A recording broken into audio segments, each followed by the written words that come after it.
Olá, amados, graça e paz.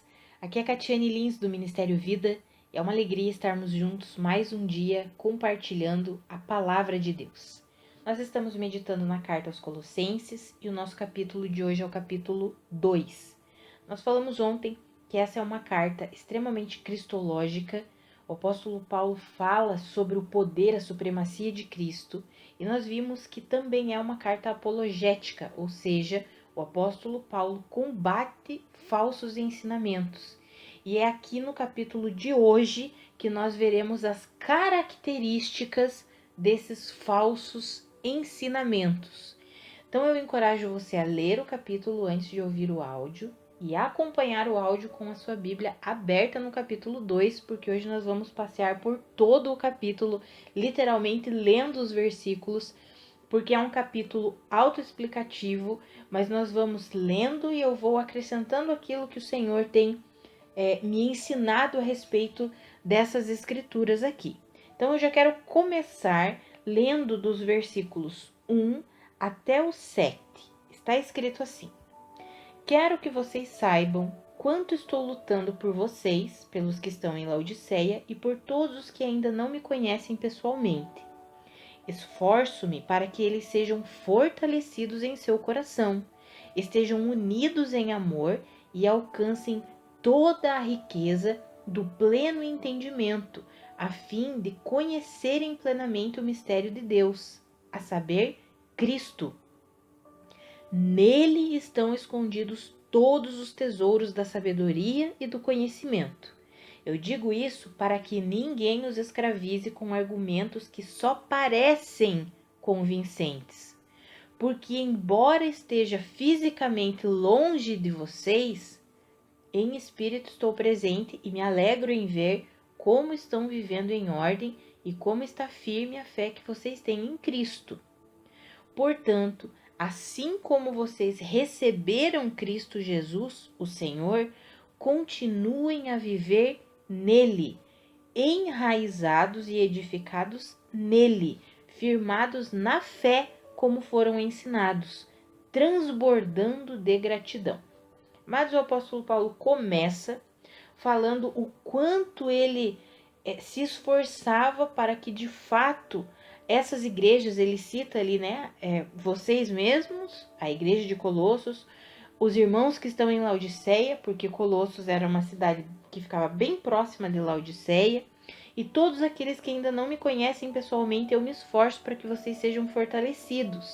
Então nós já vimos que essa igreja foi fundada pelo irmão Epáfras, e Epáfras relatou tudo como o povo vivia. E aí o apóstolo Paulo escreveu para a igreja de Colossos e diz: olha, eu me esforço para que de fato vocês cresçam no entendimento do mistério de Deus. Esse mistério é Cristo Jesus, porque é em Cristo que estão escondidos todos os mistérios da sabedoria, todos os tesouros da sabedoria e do conhecimento. E eu falo isso, ele diz assim, eu falo isso para que ninguém engane vocês com palavras, com argumentos que só parecem convincentes, mas não são. Ele queria que aquele povo, que aquela igreja ficasse firmada na fé em Cristo Jesus. O alvo da fé é Cristo Jesus. E aí ele diz: portanto, assim como vocês receberam Cristo Jesus, como que eles tinham recebido? Pela fé. Continuem a viver nele, enraizados e edificados nele, firmados na fé. Amados, nós veremos aqui do versículo 8 em diante o estilo, qual é a característica dos falsos ensinamentos. São ensinamentos que se baseiam em doutrinas meramente humanas, tradições meramente humanas. São ensinos que se baseiam num legalismo religioso. São ensinos que têm uma falsa adoração a anjos, ou seja, tira Cristo do centro. Então, todos esses ensinamentos, o apóstolo Paulo chama de ensinamentos falsos, filosofias vãs e enganosas. E ele escreve essa carta para aquele povo, para que eles não fossem enganados por esse tipo de ensinamento. E essa carta serve para nós hoje, para que eu e você não sejamos enganados com vãs filosofias, com palavras, com argumentos que só parecem convincentes, que se dizem cristãos, mas não são, porque extraem, retiram a supremacia de Cristo, o poder de Cristo, incluem algo a mais. E tudo aquilo que inclui algo a mais é um falso ensinamento. E nós precisamos ter a nossa mente, o nosso coração bem abertos para compreendermos isso. Nós precisamos pedir ao Senhor para que nos ajude a não sermos enganados. Amados, eu percebo que uma das características de pessoas que estão debaixo do engano é nunca orarem em relação ao engano.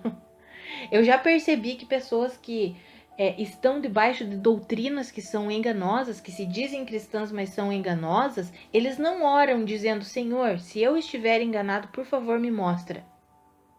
Eu encorajo você a fazer esse tipo de oração sempre. Eu sempre faço: Senhor, se eu estou enganada, se eu estou sendo ludibriada, por favor, me mostra, traz à tona, Senhor, em todas as áreas da minha vida, mas principalmente no conhecimento de Cristo. Se eu estou crendo de forma errada, se eu estou sendo enganada por algum tipo de ensinamento equivocado que não contempla a plenitude do teu evangelho, por favor, me mostra, Senhor. E nós podemos crer, sem duvidar, que Cristo nos mostrará, que Cristo nos dará a sabedoria necessária para vivermos debaixo do verdadeiro evangelho. Mas qual é a característica principal do verdadeiro evangelho? Cristo é tudo. É a supremacia de todas as coisas. Nós vimos ontem, no capítulo 1 de Colossenses. Então, tudo que tira Cristo do centro, tudo que acrescenta algo a mais a Cristo, nós precisamos ficar de olho. E é isso que o apóstolo Paulo vem falando do versículo 8 até o final desse capítulo, do versículo 23. E aí eu quero ler com vocês, porque eu vou lendo alguns versículos e nós vamos compartilhando o que está escrito aqui. Então, ali no versículo 8 em diante está escrito assim: tenham cuidado para que ninguém os escravize a filosofias vãs e enganosas. Aí ele vai explicar como que essas filosofias vãs e enganosas, elas se fundamentam em quê? Aí ele diz assim, que se fundamentam nas tradições humanas e nos princípios elementares deste mundo, e não em Cristo. Então aqui nós já podemos ver característica de ensino enganoso: se fundamentar em tradição humana e princípios elementares desse mundo aqui. Aí no versículo 9 e 10 ele fala uma verdade extraordinária. Ele diz assim: porque é em Cristo que habita corporalmente toda a plenitude da divindade. E por estarem nele, que é o cabeça de todo poder e autoridade, vocês já receberam a plenitude. Ou seja, a plenitude está em Cristo. E porque Deus nos uniu a Cristo, nós já recebemos a plenitude. Ou seja, amados, Cristo é o centro de todas as coisas. Não é a nossa capacidade, não são as nossas obras. Precisamos entender que as boas obras que nós realizamos são frutos, são consequência da vida de Cristo em nós. Não realizamos obras para conquistar nada de Deus, não somos capazes de conquistar algo de Deus. Nós, amados, por nós mesmos, pela nossa própria capacidade, somos nada, somos pó. O nosso poder, a glória, é Cristo em nós. Nós vimos isso ontem, Colossenses 1, 27. Cristo em nós é que é a esperança da glória. Não é nós correndo, buscando, fazendo. É Cristo em nós. E aí o apóstolo Paulo continua, ele vai explicar qual que é a verdadeira circuncisão. Aqui ele vai combater os ensinos judaizantes. A verdadeira circuncisão é feita por Cristo, que é o despojar do corpo da carne. Ali no versículo 11 ele fala isso. Isso aconteceu quando vocês foram sepultados com Cristo no batismo e com ele vocês foram ressuscitados mediante a fé no poder de Deus. Nós fomos ressuscitados pela fé para viver uma nova vida. A vida da ressurreição. E aí ele vai dizer assim: vocês, quando vocês estavam mortos em pecados e na incircuncisão da sua carne, Deus os vivificou com Cristo. Foi pela obra de Cristo que vocês receberam vida. Deus perdoou em Cristo todas as transgressões e cancelou a escrita de dívida que consistia em ordenanças e que nos era contrária. O Senhor Jesus Cristo removeu toda a dívida, toda a escrita de dívida que havia contra nós, pregando-a na cruz. E lá na cruz, ele despojou os poderes, as autoridades e fez deles um espetáculo público, triunfando sobre eles na cruz. Amados, o nosso poder está em Cristo. A nossa glória está em Cristo. É Cristo em nós, a esperança da glória. É Cristo em nós, que é a nossa vida. É o poder da obra de Cristo. Não creia em filosofias vãs e enganosas que se fundamentam em tradições humanas e princípios elementares desse mundo aqui, que dizem que é o que você faz, que então você faz algo para conquistar algo de Deus. Mentira. Essa teoria aí da evolução, isso aí é uma teoria da evolução espiritual.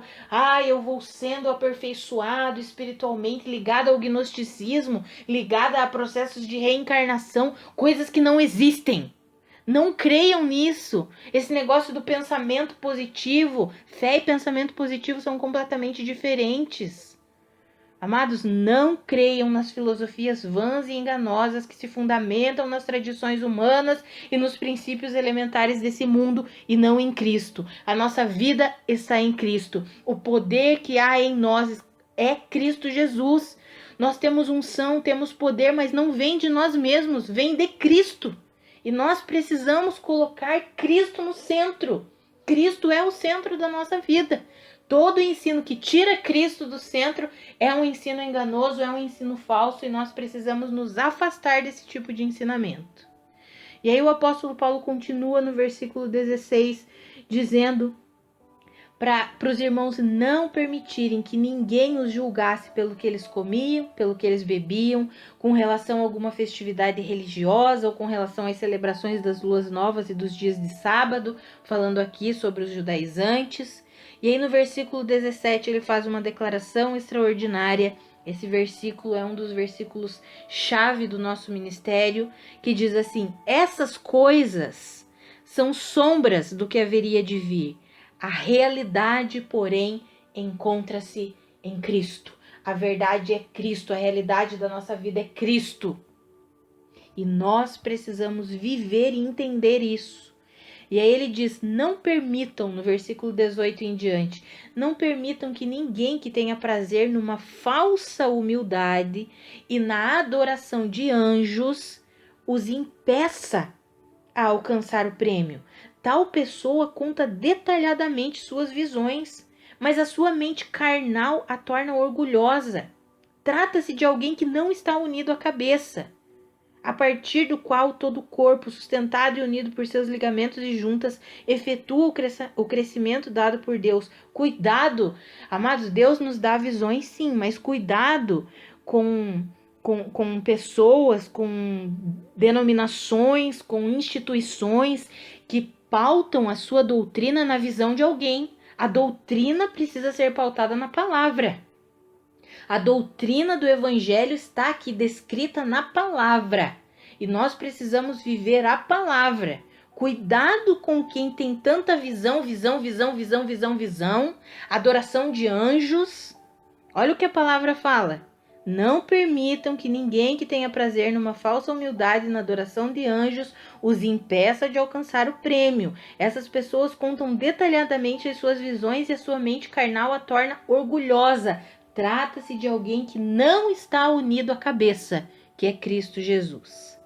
Aí no versículo 20 ele diz assim: já que vocês morreram com Cristo para os princípios elementares deste mundo, por que vocês ainda deixam as pessoas enganarem vocês, aprisionarem vocês? Por que vocês se submetem a regras? Não manuseie, não toque, não prove, não faça isso. Essas regras têm de fato aparência de sabedoria, com pretensa religiosidade, falsa humildade e severidade com o corpo, mas elas não têm valor algum para refrear os impulsos da carne. Amados, o novo modelo de vida que Cristo Jesus conquistou para nós é um modelo que é vivido por meio do Espírito Santo de Deus que habita em nós. E nós podemos aprender e nos encher desse modelo de vida por meio da palavra de Deus. Regras meramente humanas, tradições meramente humanas, regras meramente exteriores, elas têm aparência de sabedoria. Tem a sua pretensa religiosidade, falsa humildade, elas são severas com o corpo de Cristo, mas elas não têm valor algum para refrear os impulsos da carne. O que refreia, o que mata a nossa carne é Cristo Jesus, porque nós morremos com Cristo, ou seja, a nossa carne foi crucificada com Ele. E então nós recebemos a nova vida de Cristo Jesus e agora podemos viver por meio dessa vida como santos, inculpáveis e livres de qualquer acusação, como nós vimos no capítulo 1 ontem. Amados, eu oro para que eu e você não sejamos enganados e ludibriados por falsos ensinamentos que têm 1 milhão de regras exteriores, mas não ensinam a viver o novo modelo de vida que está descrito em Romanos 7,6. Não mais vivemos na velha forma da lei escrita, mas o novo modo do Espírito. No novo modo do Espírito, nós vivemos uma vida que glorifica a Deus, nós vivemos uma vida de obediência, mas é uma obediência que provém da fé na suficiência de Cristo Jesus. Não uma obediência meramente a regras exteriores, em que o coração continua, desculpa a palavra, mas continua podre, as intenções continuam podres. Quantos e quantos têm vivido assim? Não se deixem enganar por essas filosofias vãs, por esse legalismo religioso. Liberte-se disso. Você morreu com Cristo, ressuscitou com Ele e é Cristo em você que é a esperança da glória. O poder para viver em santidade vem de Cristo. O poder para renunciar às obras malignas das trevas vem de Cristo. O poder para glorificar a Deus em cada atitude da nossa vida vem de Cristo. E nós vivemos isso pela fé. E a fé vem por ouvir e ouvir a mensagem de Cristo. Encha-se com a palavra de Deus, encha-se com a verdade de Deus e permita que o Senhor mesmo atue em você. Olha o que nós lemos nos versículos 9 e 10, eu quero encerrar lendo-os novamente.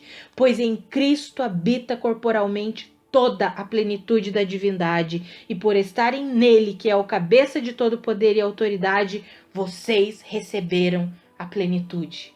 A plenitude de vida que nós precisamos está em Cristo. Cristo é a nossa vida, Cristo é a nossa força, Cristo é a nossa capacitação. Nós alcançamos tudo pela fé, e a fé vem por ouvir e ouvir a palavra. À medida que nós nos expomos, nós nos rendemos à palavra de Deus, nós podemos confiar que o Espírito de Cristo que habita em nós, atua em nós, nos curando, nos libertando, nos santificando, para que a nossa vida seja uma vida que glorifique a Deus. Vamos orar, amados? Pai, muito obrigada pela Tua palavra. Pai, a minha oração é que o Senhor nos ajude, a mim e aos meus irmãos, que nós não sejamos enganados por filosofias vãs e enganosas que se fundamentam nas tradições humanas, nos princípios elementares desse mundo, que nós não sejamos enredados por um legalismo religioso, que apenas tem uma aparência de religiosidade, Senhor, mas não tem valor nenhum para refrear os impulsos da carne, que eu e os meus irmãos não caiamos nisso, não sejamos enganados por esse tipo de ensinamento, mas que eu e os meus irmãos sejamos fortalecidos no poder que há em Cristo Jesus, que nós sejamos fortalecidos por meio de Cristo, que é a nossa vida, porque é Cristo em nós, Senhor, que é a esperança da glória. Pai, eu oro para que o Senhor nos ajude, nos ensine a viver esse modelo da nova aliança, que é um modelo diferente, não é simplesmente viver regras exteriores, mas é ser guiado, conduzido, aperfeiçoado pelo Teu Espírito que em nós habita. Que nós possamos compreender isso, Senhor, possamos aprender a viver assim. Ah, Senhor, não permita que eu e os meus irmãos sejamos enganados, mas que nós sejamos fortalecidos na fé, na suficiência de Cristo Jesus. Eu oro, Pai, em nome de Jesus. Amados, que a graça e a paz de Cristo sejam multiplicadas sobre a sua vida. Um grande abraço. e até amanhã.